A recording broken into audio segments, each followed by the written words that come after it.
अखिलेश, महाराष्ट्र में शिवसेना यूबीटी के टूटने की बात क्यों हो रही है? पहले महाराष्ट्र की पॉलिटिक्स को समझते हैं। 2019 तक महाराष्ट्र में मेनली दो अलायंसेस की फाइट होती थी। एक था कांग्रेस एनसीपी अलायंस और दूसरा था BJP Shivsena alliance. 2019 assembly election में बीजेपी और शिवसेना अलायंस को मेजोरिटी मिली। इसका एक बड़ा रीजन था वीक ऑपोजिशन और 2014 के बाद काफी वोटर्स कांग्रेस से दूर जा रहे थे और बीजेपी की हिंदुत्व पॉलिटिक्स को स्ट्रांग पुश तो था ही। लेकिन बीजेपी के साथ जो रीजनल पार्टीज और शिवसेना थी, उनमें यह फीलिंग भी आने लगी थी कि बीजेपी रीजनल पार्टीज का पॉलिटिकल स्पेस खत्म करना चाहती है। शिवसेना को भी लगने लगा था कि अगर 2019 से 24 तक पूरे 5 साल बीजेपी का ही सीएम रहा तो महाराष्ट्र की पॉलिटिक्स में शिवसेना की इंडिपेंडेंट सिग्निफिकेंस कम हो सकती है।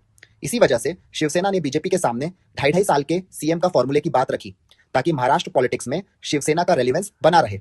लेकिन बीजेपी ने इस फॉर्मूले पर एग्री नहीं हुई। इसके बाद 2019 में शिवसेना ने कांग्रेस और एनसीपी के साथ मिलकर महाराष्ट्र में गवर्नमेंट बनाई और सीएम बने उद्धव ठाकरे। लेकिन बीजेपी की सेंट्रल गवर्नमेंट भी इतनी आसानी से चुप बैठने वाली कहां थी। कोरोना टाइम पर बीजेपी ने शिवसेना के अंदर रिबेलियन क्रिएट किया और एकनाथ शिंदे के साथ कई एमएलए अलग हो गए और बीजेपी से डील हुआ कि एकनाथ शिंदे सीएम बनेंगे।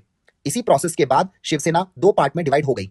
एक शिवसेना जिसका लीडरशिप एकनाथ शिंदे के पास गया और दूसरी शिवसेना यूबीटी जिसका लीडरशिप उद्धव ठाकरे के पास रहा। 2024 के लोकसभा इलेक्शन में शिवसेना यूबीटी के 9 कैंडिडेट जीतकर आए। जैसे मैंने बताया, अब बीजेपी की नजर इन पर है और जैसे ममता बनर्जी की पार्टी टीएमसी को तोड़ा गया, वैसे ही शिवसेना यूबीटी को भी दूसरी बार तोड़ने की तैयारी चल रही है। गोटी मीडिया इसे खरीद फरोख्त की जगह एक बड़ा मास्टर स्ट्रोक का परसेप्शन बनाने में लगी है।